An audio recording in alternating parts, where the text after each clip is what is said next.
여러분 지난 한 주간 잘 지내셨습니까? 성령 강림주일 지난주 앞서거니 뒤서거니 기억나셔야 됩니다. 그래서 우리의 삶의 언어가 바뀌어야 된다. 그죠? 그 이전과 이후 성령 하나님께서 함께 하시는 삶은 우리의 삶의 언어, 우리의 진짜 말투, 그리고 몸짓, 살아가는 가치관, 세계관 다 바뀌어야 돼요. 그래서 세상 사람들이 우리의 그 삶을 바라보면서 저 사람 완전 다른 사람이 됐는데 왜 내 눈에 내 귀에 이렇게 느껴지고 들리지 보이지 이런 생각들이 들어야 돼요. 하나님께서 우리에게 바라시는 것이 그거였습니다. 오늘 제목이 영어로예요. 영어예요. 트리니티. 트리니티를 사전에서 찾으면 기독교에서 말하는 삼위일체라고 사전적 의미가 적혀 있습니다. 트리니티. 셋이라는 이 삼이라는 의미가 들어 있지요. 그런데 여기서 이제 우리가 잘 생각해야 될 것이 우리는 한 분 하나님을 믿고 의지하고 한 분 하나님께서 우리를 구원해 주시는 하나님이시다 이렇게 고백하고 살아가잖아요. 그래서 이것이 머리로 이해하기가 힘든 일종의 이야기입니다. 근데 이거를 말로 풀어서 설명하고 다른 사람을 이해시키기 위하여 하나님께서 우리에게 이 귀한 것들을 주신 것이 아니에요. 여러분 하나님의 계시라는 말이 있죠. 우리 성경 맨 끝책이 계시록이지요. 여러분 계시가 뭡니까? 밝히 보여주신다는 거예요. 계시의 의미는 감추어지고 어두워서 보이지 않고 이렇게 접혀져 있고 숨겨져 있던 것을 드러내어서 보여주시는 것. 이게 계시인데 그럼 하나님의 계시가 뭡니까? 우리가 하나님을 알지 못하고 하나님에 대하여 설명하지도 못하고 하나님에 대해서 제대로 인식하지 못할 때에 하나님께서 너희에게 인간들에게 피조물에게 나를 이렇게 알아라 라면서 보여주시고 밝혀주신 것 이게 계시예요. 그러므로 여러분 삼위일체 이 트리니티는 하나님의 계시 안에 들어 있습니다. 이게 뭐냐면 여러분 꼭 기억하셔야 돼요. 하나님께서는 이런 존재의 방식으로 계시는구나. 존재하시는구나. 우리의 머리로 다 이해하지 못하고 남에게 가서 알았도록 설명하지는 못해도 하나님께서 이러한 방법과 방식으로 인간들의 이해를 넘어서는 그 방식으로 하나님은 존재하시는구나. 그래서 아버지와 아들과 성령의 이름이라는 오늘 마태복음 마지막 장 마지막 부분을 우리에게 말씀으로 주신 거예요. 여러분 오늘 말씀은 마태복음 마지막 부분입니다. 우리가 알고 있듯 사복음서는 이 네 개의 복음서는 예수님께서 이 땅에 오신 것 그리고 오셔서 어떻게 자라시고 또 청년이 되셔서 어떤 일을 행하시고 공생의 기간 동안에 하나님께로부터 어떤 임무를 부여받아서 이 땅 가운데 사시다가 마지막에 이 오신 목적을 달성하시면서 십자가에서 고난받고 죽으시고 부활하심으로 모든 이 땅에 오신 목적들과 과정들을 다 성취하신 그 약속을 이루신 이야기에 관하여 각자의 관점에서 적어 놓은 거예요. 제자들이. 그래서 마태복음은 마태의 관점에서, 마가복음은 마가의 관점에서, 누가와 요한은 각자의 누가와 요한의 관점에서 예수님의 생애와 그 사역들을 바라본 거예요. 우리가 예수님에 관하여 공부를 할 때 예수님의 인격과 사역에 관하여 공부한다. 이게 그리스도론입니다. 예수님의 인격, 여기서 인격은 뭐 착하다더라, 뭐 성질이 급하다더라 이런 인격 말고요. 예수님이 누구신지, 예수님이 누구신지를 밝히는 작업이 예수님의 인격에 대한 공부고요. 그러면 그분이 오셔서 어떤 목적으로 그리고 이 땅 가운데 무슨 일을 하셨는가? 그리고 그 일의 의미는 무언가? 이게 예수님의 사역이에요. 그럼 합하면 우리는 예수님에 관하여 어쨌든 드러내신 만큼이라도 알 수 있게 되겠죠. 그래서 많은 신학자들이 그리스도론을 공부하는 사람들이 예수님의 인격과 사역에 관하여 더 깊이 공부하고 더 많은 통찰을 얻으려고 지금도 애쓰고 있습니다. 자, 여러분. 그런데 우리 예수 왜 믿어요? 왜 우리는 그리스도인으로 살아갑니까? 조건부 사랑이 되면 안 되지만 하나님께서 도대체 우리에게 무엇을 하셨기에 우리는 그리스도인으로 오늘도 예배 자리로 나와서 살아갑니까? 왜 우리는 그리스도인으로 살아가고 그리스도인이 아닌 다른 인으로 살아가지 않습니까? 도대체 하나님께서 우리에게 뭘 하셨길래? 이렇게 좀 범위를 넓혀서 질문을 하면 대답하기가 여러분 곤란하죠. 제가 그래서 답을 드리는 거예요. 여러분, 하나님께서 우리를 뭐 해주셨어요? 구원해 주셨어요. 그죠? 우리는 구원받은 자로 살아갑니다. 죄인이었던 우리를 의인 삼아 주신 덕분에 우리는 오늘도 힘내어 희망 속에, 소망 속에 살아갑니다. 그죠? 그래서 우리를 구원해 주신 분, 우리를 죄인에서 의인으로 옮겨 주신 그분을 향하여 우리는 구원자시다, 나의 아버지시다, 나의 구속주시다, 나의 심판주시다, 지금도 함께 하시는 섭리주시다, 나를 지으신 창조주시다 고백하면서 살아가는 거예요. 그렇죠? 그러면 구원이 전제됩니다. 여러분, 이걸 꼭 알아야 돼요. 예수님께서 이 땅에 오신 이유는 뭐예요? 우리를 구원하시려고. 그지요? 자, 그런데 구원해 주시는 그 과정을 살펴볼 때에 오늘 우리 설교의 제목처럼 이 트리니티가 삼위일체 되신 하나님의 존재 방식과 속성이 드러난다는 겁니다.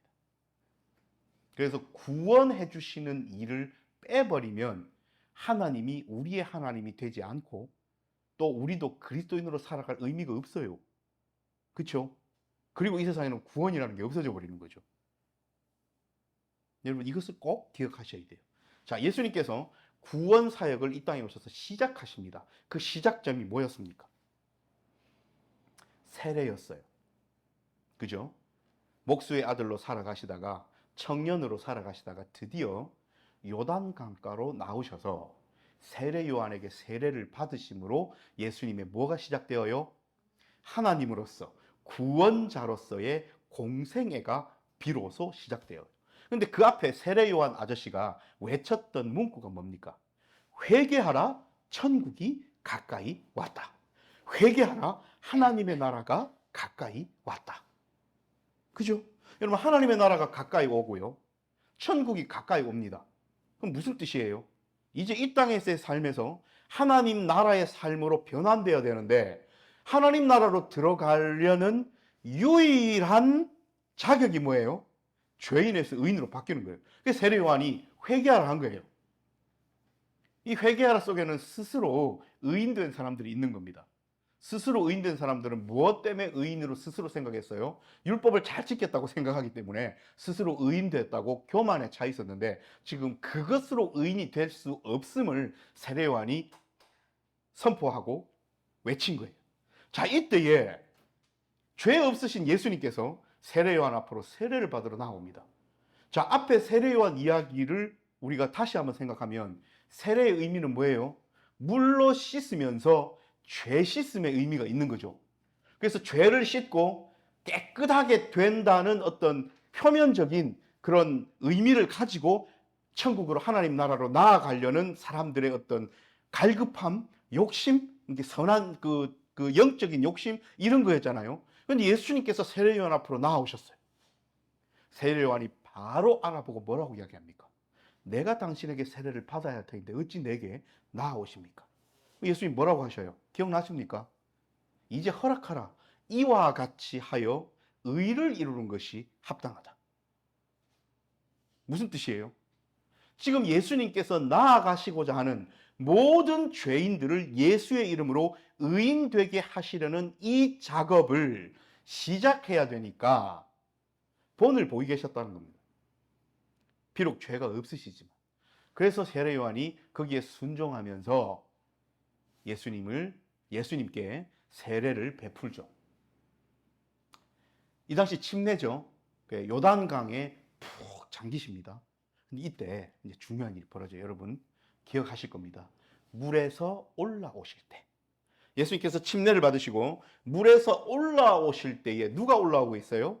성자 예수님께서 물에서 세례를 받으면서 올라오십니다. 하늘에서 음성이 들려요. 이는 내 사랑하는 아들이다. 기뻐하는 자다.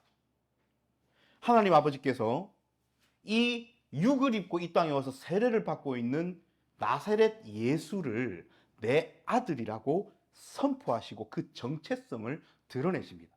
그랬더니 또 어떻게 표현돼요?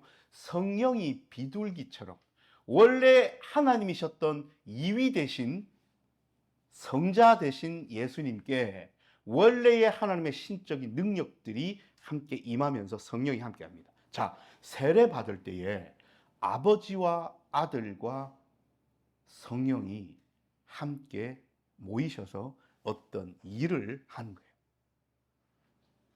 뭐의 시작이에요? 구원의 시작입니다. 그죠? 자, 다시 쭉 가서요. 십자가에서 예수님께서 지금 달려 계셔요.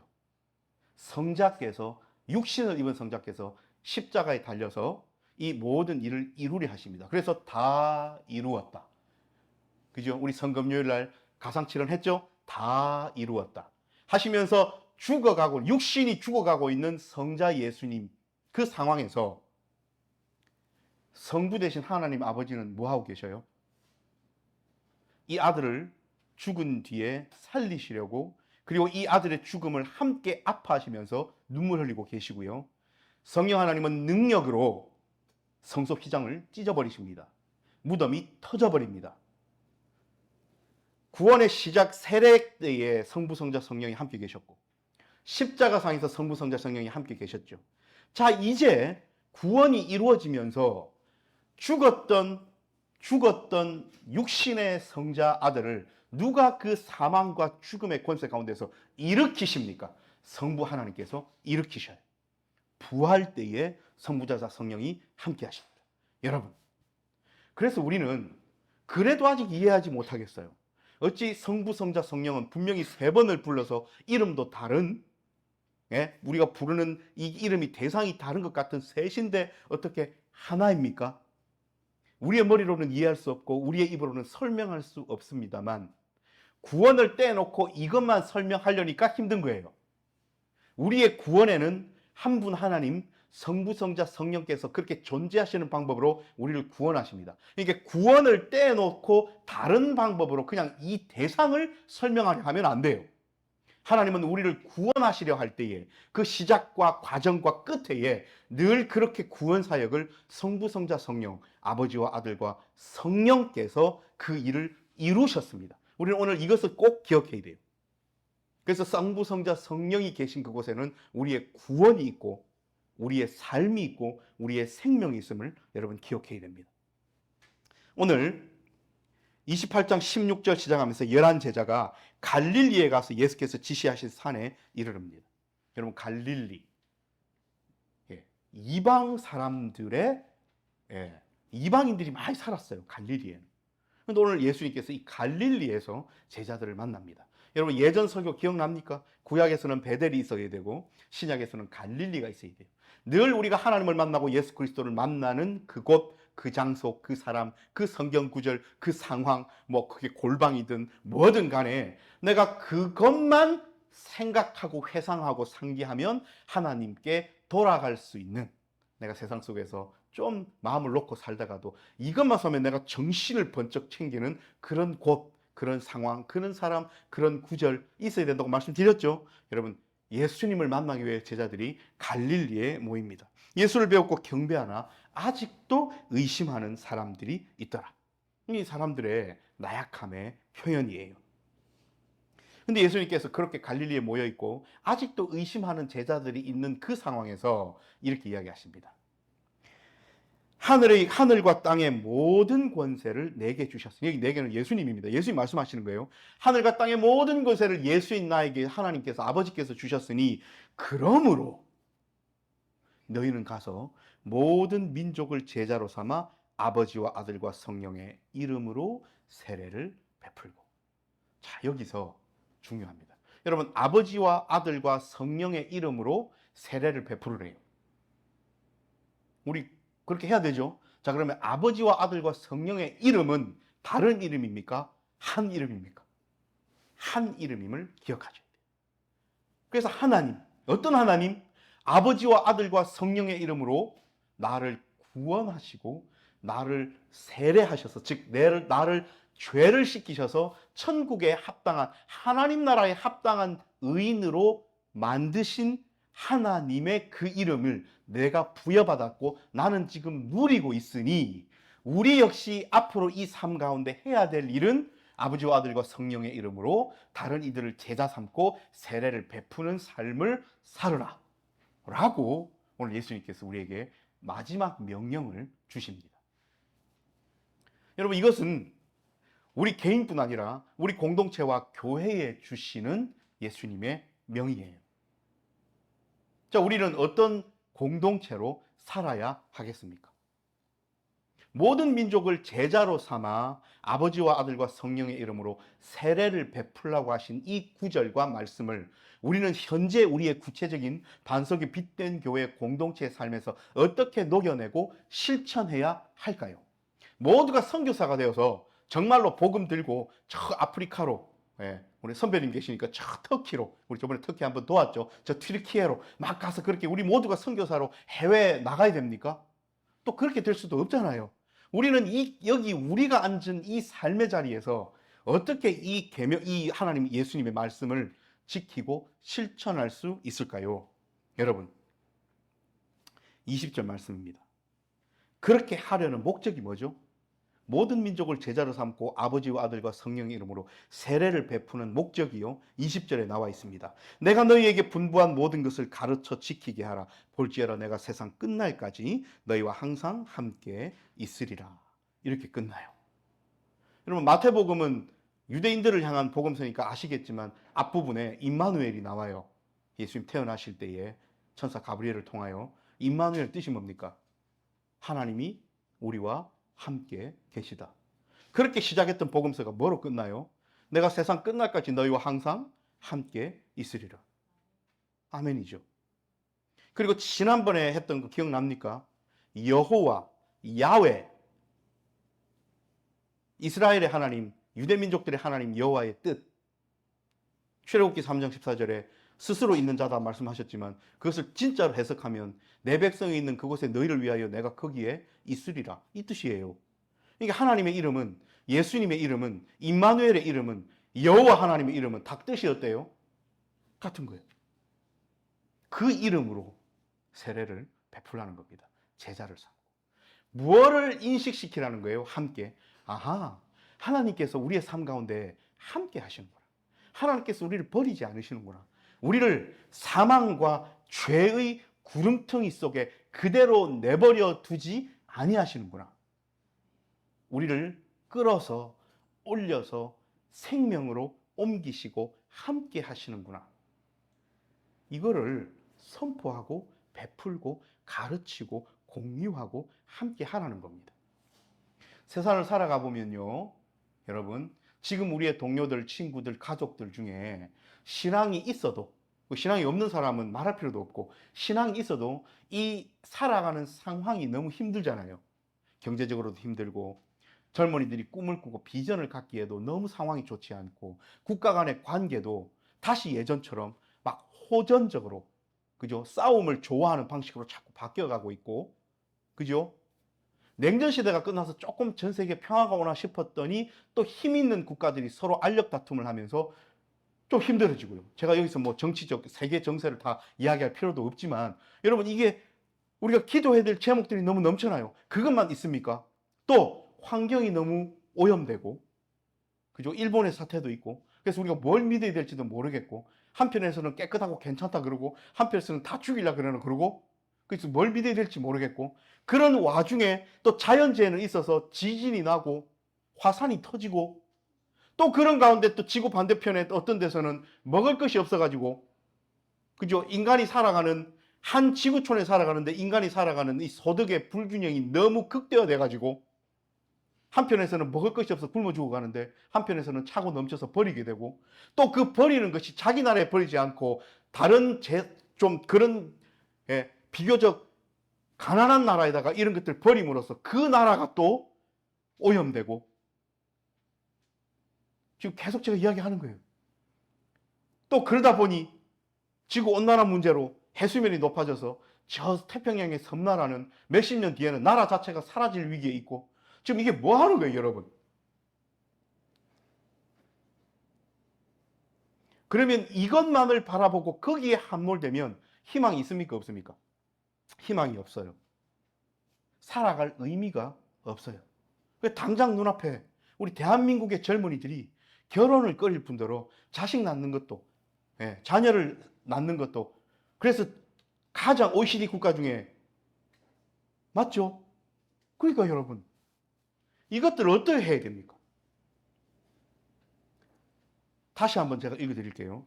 그러므로 너희는 가서 모든 민족을 제자로 삼아 아버지와 아들과 성령의 이름으로 세례를 베풀고 내가 너희에게 분부한 모든 것을 가르쳐 지키게 하라. 볼지어다 내가 세상 끝날까지 너희와 항상 함께 있으리라. 예수님의 마태복음에 의하면 이 땅을 떠나시기 전 마지막 말씀입니다. 우리가 이 약속의 말씀을 굳게 믿고 따른다면 지금 우리와 함께 예수님 계십니까? 안 계십니까? 성령 하나님 우리와 함께 하십니까? 하시지 않습니까? 우리 아버지 하나님 우리와 함께 하십니까? 하시지 않습니까? 우리와 함께 하십니다. 그러면 어떤 이는 이렇게 외칠 거예요. 그렇게 함께 하신다면 왜 우리의 삶이 이 모양 이 꼴입니까? 왜 우리가 이렇게 힘들고 어렵고 피폐한 삶을 살아갑니까? 여기서 우리가 역사를 공부해야 될 이유와 의미가 생겨나는 거죠. 지금 우리의 삶이 힘들죠. 그럼 과거에 역사적으로 인간들의 삶은 지금 우리보다 더 행복했을까요? 전혀 힘듦이 없었을까요? 1000년 전에는, 2000년 전에는. 여러분, 인류 역사상 인간들은 늘 힘들었어요. 늘 절망 가운데 살았어요. 늘 주저앉았고 아팠고 고통스러웠고 고난 가운데 살았어요. 그런데 성경 말씀은 무엇을 우리에게 증언합니까? 그렇게 아픔과 고통과 고난 속에 있었을지라도 희망을 허락하시는 하나님을 바라보면서 미래지향적으로 살았던 사람들이 이 땅 가운데에 하나님을 바라보면서 그 소망 가운데 살아서 어떤 희망으로 어떤 복을 받고 살았는지를 우리는 말씀을 통하여 알 수 있잖아요. 하나님 그렇게 극복하며 견디며 살아나는 겁니다. 그리고 여기서 중요한 말씀이 있어요. 혼자 살으라고 내버려 두는 것이 아니라 항상 너희와 함께 있으리라 약속하셨잖아요. 그래서 여러분, 똑같은 상황을 바라보고 똑같은 상황 속에 발을 담그고 살아간다 할지라도 나는 세례받아서 죄인이 아닌 의인의 삶을 살아간다라는 인식, 하나님께서 나를 버리시지 않고 항상 함께 하신다는 인식, 아버지와 아들과 성령의 이름이 내 삶 가운데 함께 하신다는 인식이 있는 사람하고 없는 사람하고는 그 삶이 하늘과 땅 차이가 되는 겁니다. 이것은 스스로 속이고 자기 위안으로 살아가는 것이 아니에요. 하나님의 함께 하심은 구체적입니다. 하나님의 함께 하심은 우리의 삶 가운데 실제로 드러나십니다. 그래서 그 드러남은 우리의 삶의 태도를 바꾸고 그 드러남은 우리의 삶의 방향을 바꾸고 그 함께 하심의 드러남은 우리의 눈빛과 우리의 생각과 우리의 세계관과 우리의 가치관을 바꾸시요. 그리고 그런 사람들이 모여서 절망할 수밖에 없는 상황 속에서도 희망을 노래하고 소망을 노래하는 사람들 덕분에 이 절망 속에서 낙심한 사람들까지도 어부지리로 끌려서 이 역사 한가운데로 살아가게 되는 거예요. 우리가 지금 이렇게 계속 하나님께서 바라시지 않는 세례받지 못한 자처럼 예수 그리스도의 제자로서 살아가지 못하는 사람들처럼 개인 간이든 공동체 간이든 국가 간이든 어떤 그것이 정치적 문제든 군사적 문제든 자연의 문제든 서로 이기적인 것들만 다투고 살아가면 우리가 영화 속에서 그리는 그러한 종말의 절망스러운 모습들이 현실화될 수 있지만 역사적으로 봤을 때에 늘 이런 것들을 타개하고 멈추고 끌어당겨서 절망을 희망으로 살았던 사람들은 늘 희망으로 가득 찬 사람들이었음을 여러분 이 시간 기억해야 돼요. 자, 그러면 그 희망과 소망 가운데 살아가고 하나님과 함께 살아가고 아버지와 아들과 성령의 이름으로 세례받은 자답게 모든 사람들에게 이런 희망과 소망의 메시지를 전파하면서 살아가는 것, 그 소망의 세례를 전파하면서 살아갈 책임은 누구에게 있어요? 우리에게 있는 겁니다. 자, 너무 크게 갔다가 다시 한번 돌아와 볼게요. 학교 가서 만나는 사람들, 직장 가서 만나는 사람들, 또 가족 중에 사람들, 대화를 해보면 늘 절망스럽고 부정적이고 이런 사람들이 있어요. 그죠? 우리는 이런 사람들에게 뭘 해야 돼요? 막 우리도 우겨가지고 뭐 이렇게 좀 시체말로 말빨로 우겨서 네 절망은 잘못이다, 내 소망이 이긴다 하면서 이렇게 해라는 말씀이 아니고요. 지난주에 했던 그 말씀, 우리의 삶의 언어가 바뀌고 우리의 눈빛이 바뀌고, 그죠? 그래서 신기하면서 왜 저렇게 무언가가 바뀌었지? 왜 저 사람의 눈빛과 삶의 방향과 말투와 그 말의 내용과 의미는 희망을 노래하고 소망을 말하지? 근데 그 희망과 소망이 뜬구름 잡는 것처럼 들리지 않고 왜 구체화되고 마치 그렇게 될 것처럼 느껴지지? 라고 살아가는 것이 아버지와 아들과 성령의 이름으로 제자를 삼는 우리의 삶이 됩니다. 여러분, 오늘 예수님께서 우리에게 이런 말씀을 주셔요. 자, 우리는 어떻게 살아갈까요? 하나님께서 기가 막히게 우리 교회 이름을 지어주셨어요. 반석 위 빛된 교회. 여러분, 빛은 절망입니까? 희망입니까? 낙심입니까? 소망입니까? 빛은 희망이에요. 어둠 가운데 뭘 찾을 수 없어서 헤매일 때에 촛불 하나, 라이터불 하나 있어도 우리의 마음이 위안이 돼요. 그죠? 캄캄한 산길에 놀아다가 발 앞에 뭐가 있을지 몰라서 두려울 때 우리 휴대전화에 플래시 하나 켜면 얼마나 든든해요. 그죠? 빛은 우리에게 그렇게 우리의 앞길을 비춰주는 희망이 됩니다. 그 빛으로 누가 이 땅에 오셨다고요? 예수님께서 이 땅에 오셨다고 사도 요한 선생님이 증언하셨잖아요. 어둠 가운데 빛으로 오신 예수 그리스도. 그러므로 여러분, 절망은 무엇 할 때 절망입니까? 내가 나만을 바라볼 때 절망이에요. 내가 나를 믿을 때 절망이에요. 내가 내 머리를 믿을 때 절망이에요. 그럴 때는 이게 길인지 어디로 가야 되는지도 안 보여요. 근데 거기에 빛이 한 줄기 들어오면, 우리 찬송했죠. 한 줄기 빛. 빛이 들어오면요. 그래서 그 빛을 믿고 의지하면요. 더 이상 절망이 아닙니다.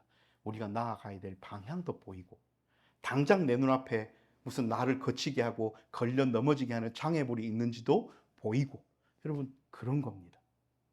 그래서 오늘 삼위일체주일 날 하나님께서 우리에게 주시는 말씀은 그렇게 주신 말씀 위에 굳게 서서 빛을 바라보면서, 그리고 주위를 바라보면서 나 자신을 믿고 의지하고 생각하고 하는 우상숭배에 빠지지 말고, 그런 교만에 빠지지 말고, 아버지와 아들과 성령의 이름, 한 하나님의 이름으로 나를 죄인에서 의인 삼아 주시고 내 죄를 씻어 주시면서 내게 세례를 베푸신 그 이름을 품고, 나도 밖에 나가서 가족이든 친구든 동료든 누구에게든지 간에 희망과 소망의 메시지를 이야기하면서, 결국 언젠가 예수님께서 오시면 그 마지막 때에 우리는 모두 희망의 노래, 소망의 노래, 사랑의 노래, 찬양의 노래, 즐거움의 노래, 축제의 노래를 부를 것이라는 것을 생각하고, 자, 이쯤 되면 어찌 돼야 돼요? 우리에게 남아있는 숙제는 기도하는 것밖에 없어요. 그래서 나를 위해서도 기도하고, 공동체를 위해서도 기도하고, 내 주변의 모든 사람들을 위해서도 기도하고, 아까 제가 좀 거창하게 저 세계 지구촌까지 갔다 왔지만 나라를 위해서도 기도하고, 세계 정세를 위해서도 기도하고, 환경 파괴되는 이 하나님의 피조 세계를 위해서도 기도하고, 또 가난과 궁핍과 여러 가지 것들로 인해서 힘들어하는 여러 민족들, 우리가 그곳에 선교사로 나가서 그 민족들을 향하여 제자 삼을 수는 없지만 여기서 그들을 위하여 기도하면서, 요즘 얼마나 좋아요. 세상이 좋아서 지구 반대편에 있는 소식들을 들을 수 있잖아요. 그래서 기도해야 줘야 될 그런 소식들이 들리면 바로 그 자리에서 뉴스를 보면서도 아유 주여, 아버지 저들을 불쌍히 여기시고 이 시간 성령 하나님께서 함께 해 주십시오, 기도할 줄 아는 그 마음이 아버지와 아들과 성령의 이름으로 세례를 베푸는 삶을 살아가는 겁니다. 하나님께서 이번 한 주간 동안 우리 반석이 빛된 교회 성도들에게 이런 숙제와 과제를 주시면서 누가 서로를 위하여 기도하고 서로를 위하여 마음을 쏟아 부으면서 한 하나님의 이름으로 세례를 베푸며 살아가는가, 누가 그렇게 살아가는가 찾고 계십니다. 기도하겠습니다.